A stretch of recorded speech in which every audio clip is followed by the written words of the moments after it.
What are you doing here? She stood in the doorway, dark hair cascading over her shoulders, her tone cold enough to freeze breath. I opened my mouth to explain, but a cheerful voice floated out from inside. Sis, don't be mean to him. A girl ran out, grabbing my sleeve. He's here for the date. I froze. 3 years ago, I broke up with her sister because I couldn't stand her suffocating control. Now I was standing at her front door, being stared down by her like prey. She whispered, low and dangerous, "You've got some nerve." The door clicked shut behind me, and I knew there was no easy way out. 01 being single at 32 meant my mother's daily phone calls had become a form of psychological warfare. Keep being picky, Caleb, and you'll be scraping the bottom of the barrel. I threw my phone onto the sofa, my head buzzing. Overworked, unstable income, social anxiety, and a tendency to stutter when nervous. I knew I wasn't exactly a catch in the dating market. So when a friend forced a girl's number on me, swearing she was legit, I hesitated for a long time before agreeing. The date was Mia Vance, a college junior, 10 years my junior. I initially refused, but my friend pushed, "Don't overthink it, man. It's just dinner. Just meet her." I caved. It was nearly 7 in the evening when I arrived at the apartment complex. The Seattle winter was biting, the wind cutting through my collar, making me shrink into my coat. A mix of anticipation and dread churned in my stomach. It wasn't that I hadn't dated before, but my last relationship ended so messily that I'd been avoiding anything serious ever since. I gritted my teeth and took the elevator up. The moment I pressed the doorbell, I was already strategizing my opening line. Be polite, don't be silent, keep the conversation flowing. The lock clicked. I turned to stone. Standing in the doorway was Elena Vance, my ex-girlfriend. She was wearing a dark silk robe, cinched tight at the waist, the harsh white hallway light making her skin look porcelain cold. She lowered her gaze, her eyes sweeping over me like a knife. "Who are you looking for?" My throat tightened. I couldn't speak. It felt like a hand was squeezing my heart. Elena. Why was she here? Before I could process the nightmare, a soft voice came from behind her. "Elena, that's him. That's the guy I told you about. The one I like." I blinked, seeing a girl with a messy bun pop her head out. She was delicate, pretty, her eyes bright as polished glass. This had to be Mia. "Elena? Sister?" Elena let out a cold laugh, the corner of her eye twitching upward. "For a scammer, you certainly picked a bold location." Her tone suggested she was looking at a thief caught mid-heist. My palms were sweating, a chill running down my spine. The world suddenly felt absurd. The blind date my friend set up was my ex-girlfriend's little sister. Mia grabbed the doorframe, biting her lip as she looked at me. "Don't mind my sister, Caleb. She's in a bad mood today." She turned and yelled back into the house. "Mom and Dad went out. They'll be back for dinner later. Come in and sit." I wanted to refuse, but the words stuck in my throat, so I stiffened and stepped across the threshold. The air inside was warm, smelling of central heating, yet I felt like I couldn't breathe. The living room layout hadn't changed in 3 years. The position of the sofa, the vase on the coffee table, even the pot hose plant in the corner, it was all identical. My head started ringing. We had moved in here together, laughing about building a future. Now, it felt like walking into a mausoleum of my own failures. "Sit," Elena commanded, her voice like ice. I lowered my head to change my shoes, avoiding eye contact. My mind was a mess. Why her? When we broke up 3 years ago, I deleted every trace of her, swore never to see her again. But fate apparently had a twisted sense of humor. "Mia, pour me a glass of warm water," her voice nervous. "Caleb, don't be scared. My sister's bark is worse than her bite." Before I could respond, Elena was standing right in front of me, looming. She crossed her arms, her gaze heavy. "Who agreed to let you come here?" I didn't answer, afraid my voice would betray my panic. Elena sneered, her words sharp. "After all these years, you're still the same. All you know how to do is run." That stung. The breakup had left me terrified of the word run, but she knew exactly where to strike. Mia tugged at Elena's sleeve, whispering, "Elena, stop, you're scaring him." Elena shook off her hand. I took a deep breath, trying to maintain some semblance of manners. "I didn't know you were sisters. I just came for dinner. And now you want to leave?" Elena raised an eyebrow. I stayed silent. Mia pulled me toward the sofa, her tone cautious. "It's really just dinner. I want to meet you. I asked for this." Her eyes flickered, cheeks flushing slightly. Nervous, but hopeful. Elena, however, just stared. Her gaze traveled from the tips of my shoes, up my legs, across my chest, finally locking onto my eyes. It felt like she was peeling me open to see if I was still hiding her inside. The clock in the living room ticked loudly, each second reminding me I was sinking into quicksand. The awkwardness in the air was suffocating. Mia suddenly forced a smile. I'll go check on the food. You guys relax. When the kitchen door clicked shut behind her, muting the sounds of cooking, I immediately stood up to leave. Elena grabbed my wrist. Her fingers were freezing. Stop acting, she hissed, stepping closer. You think I don't know? You're just fast at running away. I tugged my hand, but couldn't break her grip. If anything, it made me want to flee more. Elena, we're done. Who says? She stepped closer, her voice low but crushing. You brought up the breakup. I never agreed to it. The sentence winded me. I had ended things because her control was absolute. I was young and thought I could just walk away. I didn't realize that 3 years later, I still hadn't escaped her shadow. I struggled to get the words out. Stop this. Stop. Elena smiled. You think today is just a coincidence. A spark of anger lit up in my chest. What does that mean? She didn't answer, just stared at me, waiting for me to crumble. Just as the standoff became unbearable, Mia's voice called out from the kitchen. Elena, be nice to him. Elena released me, turning back to the sofa, her tone flat.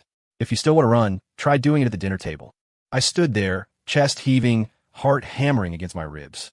I had a bad habit of never facing problems head on, but I realized that this time, avoidance wasn't going to work. Mia came out with plates, saw me standing, and blinked. Why aren't you sitting? I forced a smile. It's nothing. She gently took my sleeve.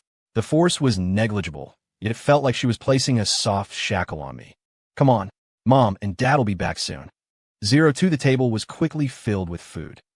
A full spread, roast chicken, sides, a salad, everything looked restaurant quality. Mia had clearly put in effort. Her sleeves were rolled up to her elbows, her face flushed from the heat of the stove. Just simple comfort food. Let me know if you don't like anything. She handed me chopsticks, her eyes shining. As I took them, Elena sat down opposite me. She didn't look at me, just slowly ladled soup in her bowl. The spoon clinked against the porcelain, a tiny, sharp sound that made my back tense up. Mia used serving chopsticks to place a honey-glazed rib in my bowl. You like sweet things, right? I froze, instinctively dodging. No, I don't. He doesn't eat sweets anymore. Elena cut in, looking up, her tone bland. My chopsticks hovered in midair. Mia paused, visibly confused, and smiled it off. Okay, I'll save that one. She switched to some asparagus. This time I didn't dodge. The atmosphere was wrong, but no one acknowledged it. I kept my head down, eating, trying to look normal. But just as I swallowed, I felt something lightly brush against my shin. Soft. Accidental, maybe. Thinking it was the table leg, I shifted my feet inward. A second later, the touch returned. Enfin. Sliding. Slender, cool. My breath hitched. That wasn't a table leg. I sat rigid, keeping my head down, but my peripheral vision caught Elena's leg extended slightly forward under the table. She was wearing black stockings, her toe resting right against my trouser cuff. She wasn't looking at me. She was calmly drinking soup, her expression serene. My throat tightened. I wanted to move, but the space under the table was cramped. Retreating meant hitting the chair. Mia was still talking. Is your job stressful? Mark told me you work a lot of overtime. It's fine. I managed, my voice raspy.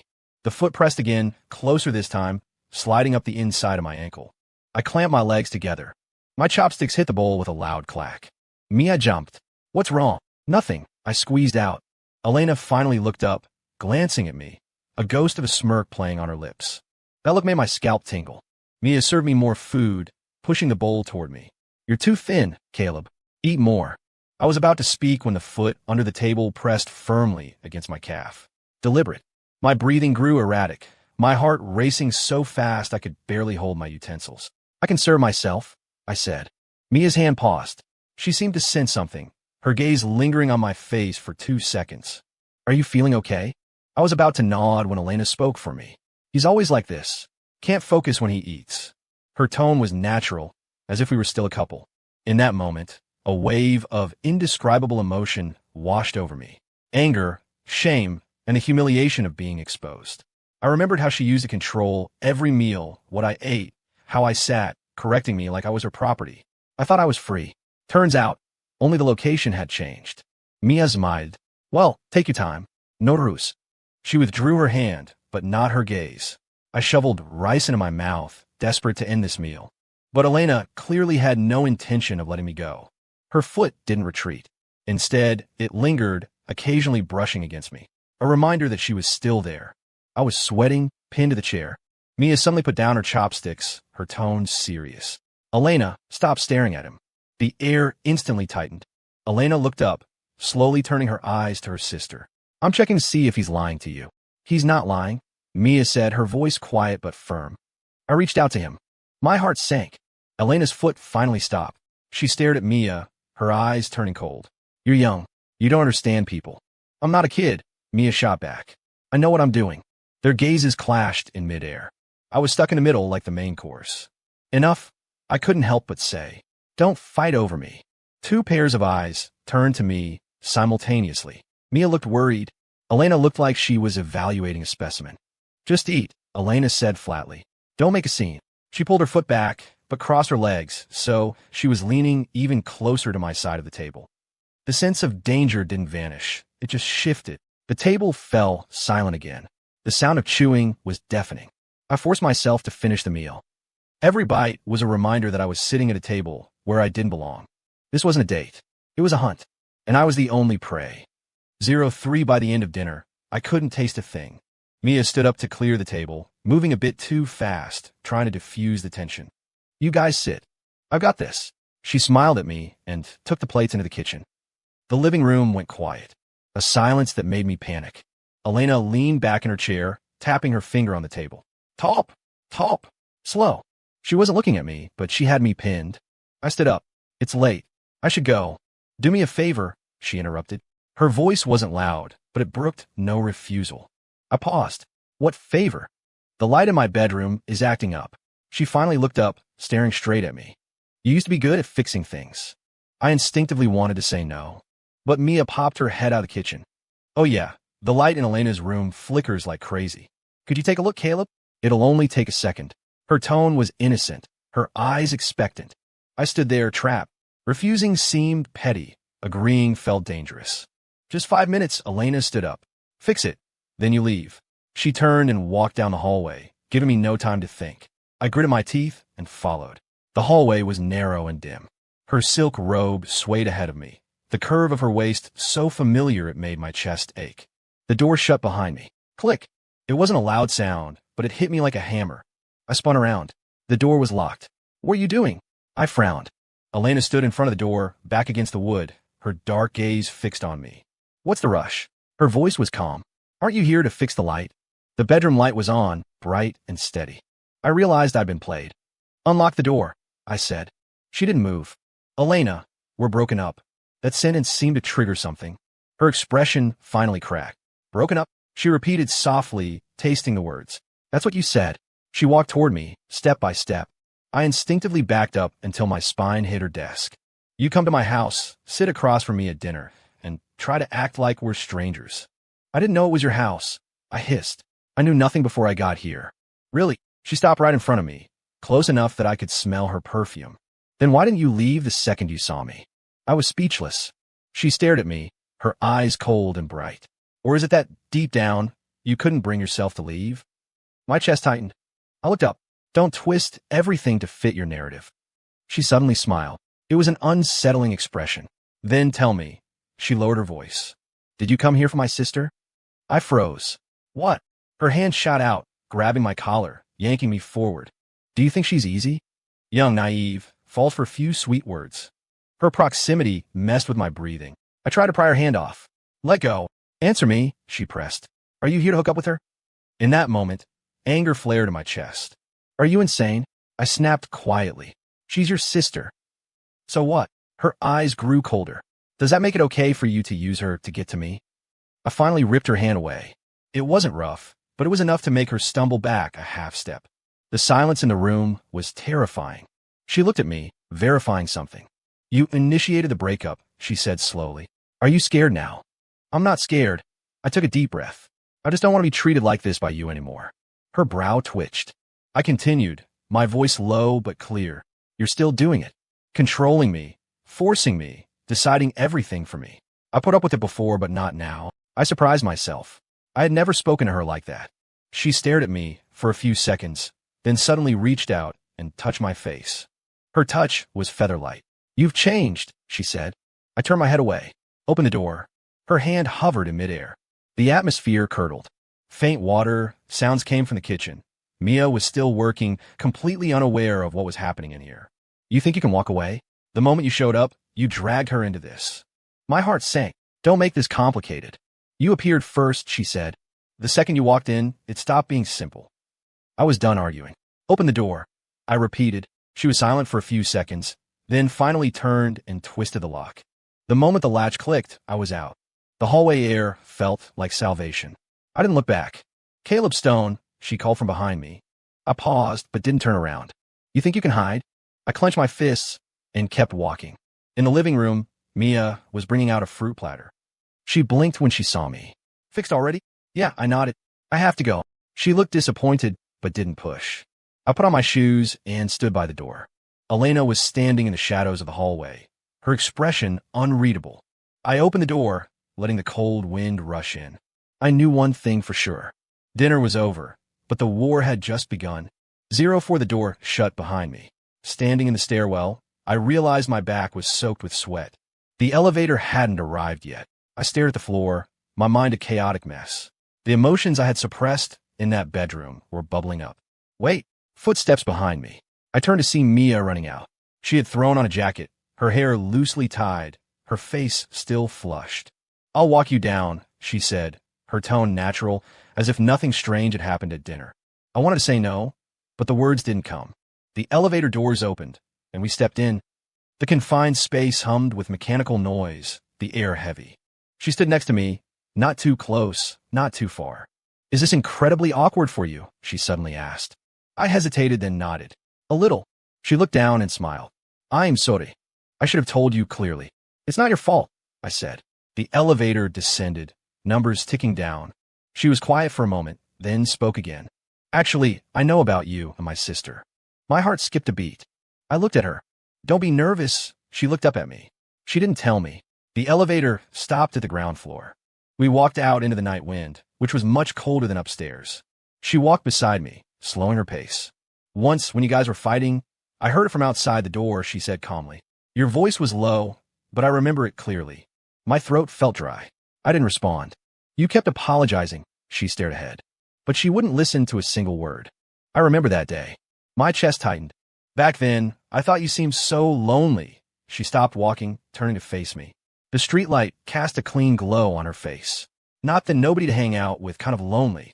It was the kind where someone is holding you too tight, and you have nowhere to run. I was shaken. She shouldn't be saying this. She was so much younger than me, yet she saw things more clearly than I did. You don't need to think about that, I murmured. But I do, she said earnestly. That's why, after you stopped coming around, I remembered you. She took a deep breath, as if gathering courage. I like you. The words landed softly, but they hit me hard enough to silence me. Not because you're my sister's ex, she added quickly, and not on a whim. She gripped the hem of her jacket, her knuckles turning white. I know you're confused right now. I'm not trying to force you into an answer tonight, she said. I looked at her, feeling a weight on my chest. She was too genuine. So genuine, I was afraid to reach out. Mia, I said her name. This isn't right. Her eyes dimmed slightly, but she didn't look away. Because of Elena, right? I didn't deny it. She nodded, as if she had expected this. She hasn't let you go yet, she said. I can tell. I stayed silent. But that's not your fault, she looked up at me. You already left once. I smiled bitterly. Some things don't end just because you leave. She watched me, her gaze slowly hardening into resolve. So, are you running away now? The question was soft, but it cornered me. I opened my mouth, but all I could manage was, I just don't want to make things worse.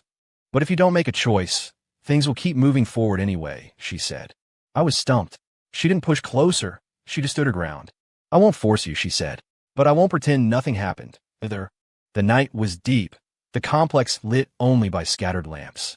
I suddenly realized this girl, who looked so innocent, was far more stubborn than I imagined. Go back inside, I said. She nodded, but didn't turn immediately. Can you promise me one thing? What? Don't reject me because of her. She looked at me. And don't go back to her because of me. My chest constricted. Okay, I whispered. She smiled then, turned, and walked back into the building. I stood there watching until she disappeared. Back home, I lay in bed, unable to sleep.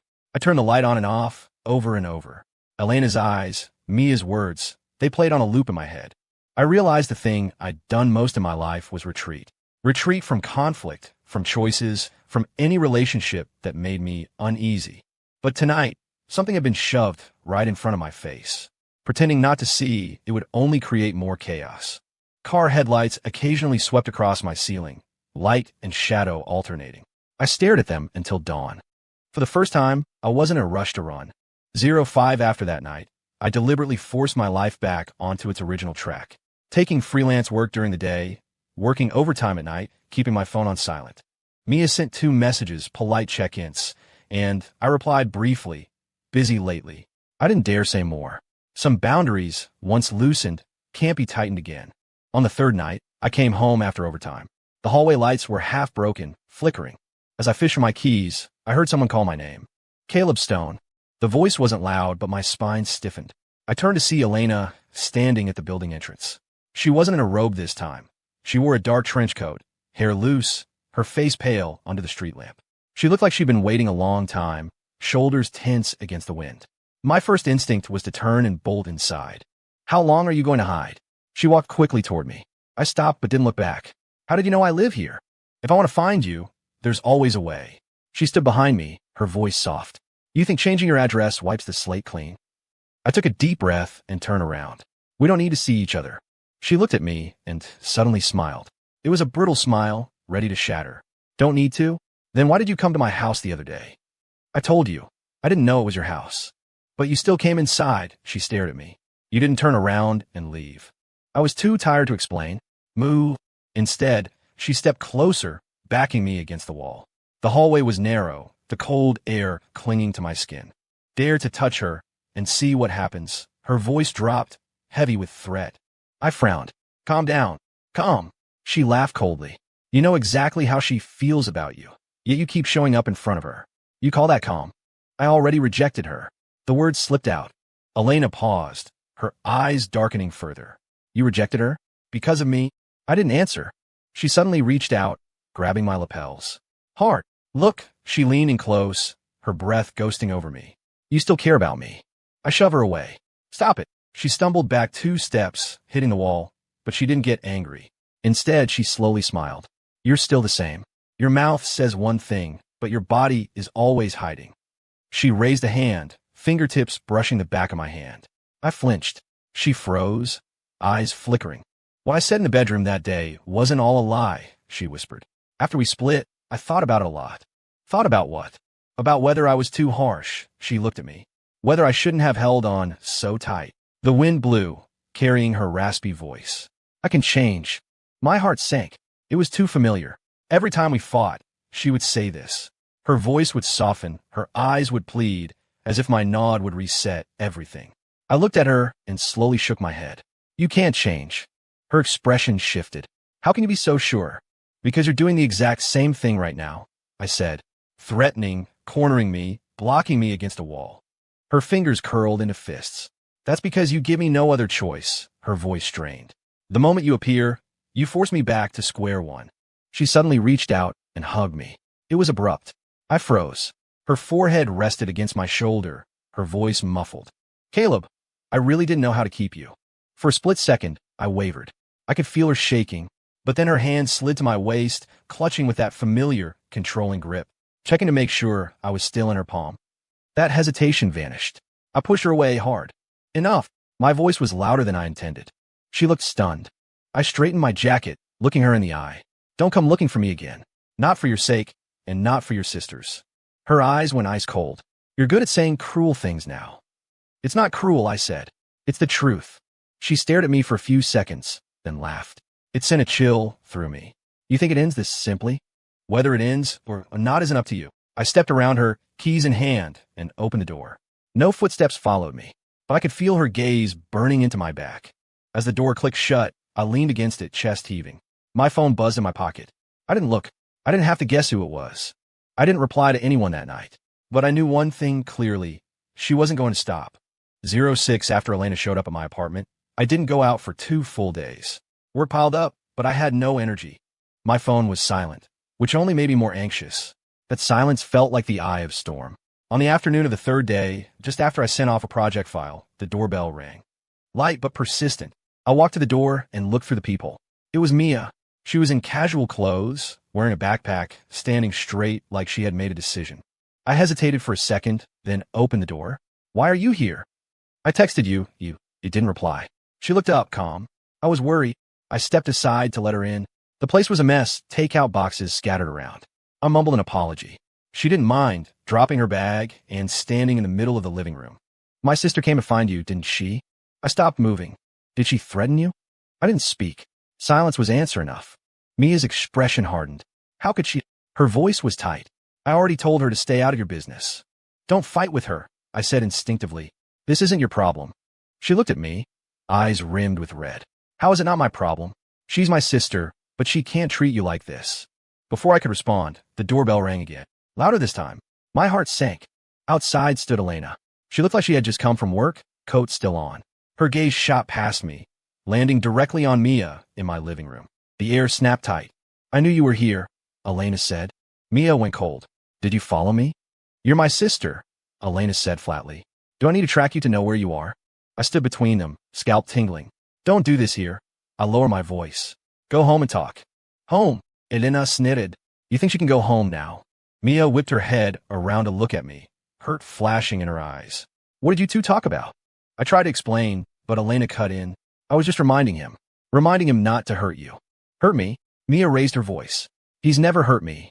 That's because you haven't been dumped yet. Elena's tone was hard as granite. You think he's a good guy? Enough, I interrupted. Both women looked at me. Elena with scrutiny, Mia with hope. In that moment, I realized I had been pushed to a place where I had to take a stand. I haven't deceived anyone, I said. And I'm not trying to use anyone.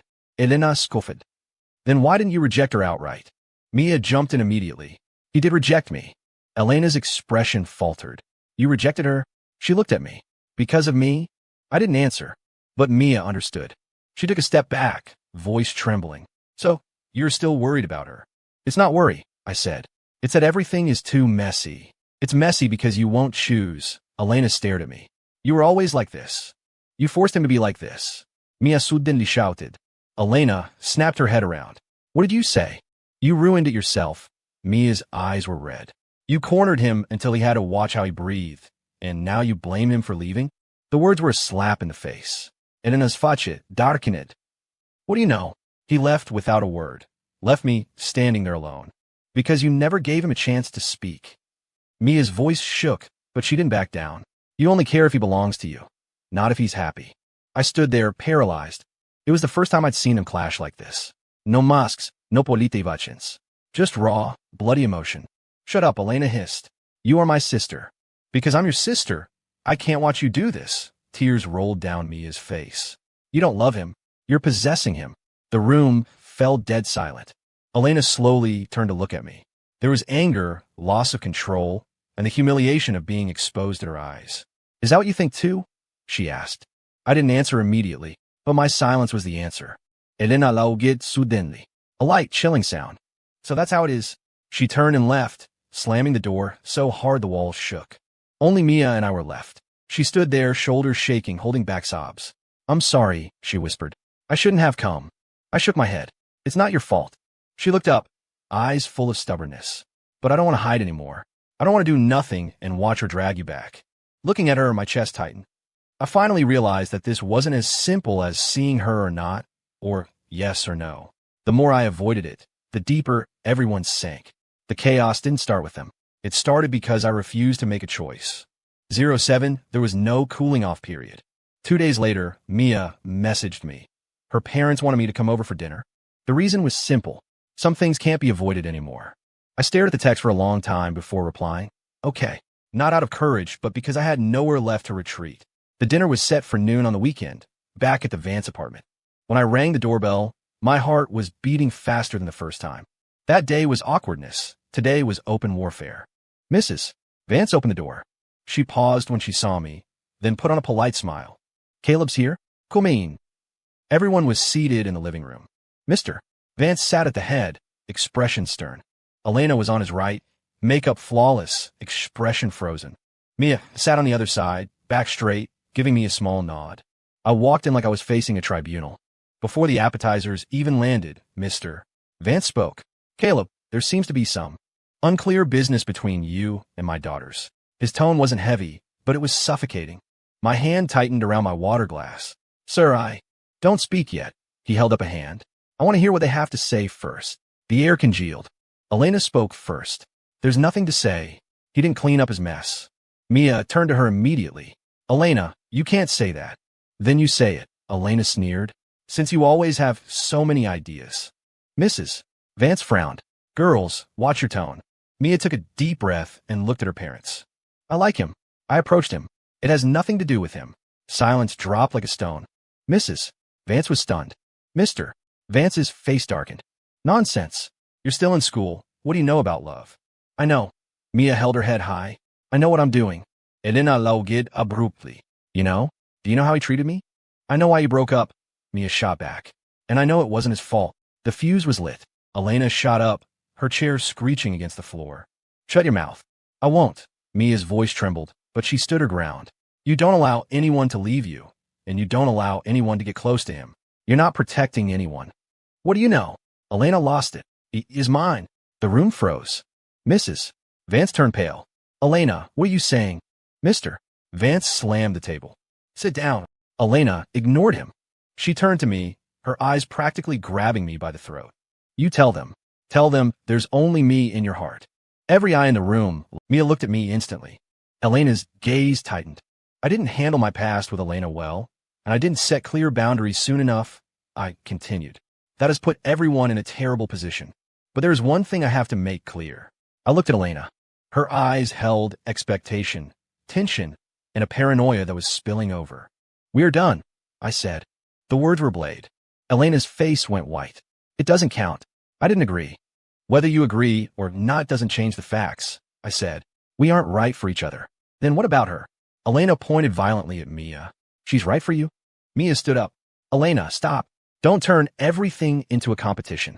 Elena turned on her, eyes completely unhinged. You have to steal from me, don't you? I'm not. Mia shook her head. I just want a fair chance. You have no right, Elena screamed. You don't know anything. I know you're scared, Mia was crying now, but you can't use him to fill your void. That sentence drained the fight out of Elena. She stumbled, gripping the table edge. You're all on his side. I'm the only one alone, aren't I? Mrs. Vance finally got up and went to her. Elena, honey, calm down. Elena shook her off and grabbed my arm. Her grip was bruising.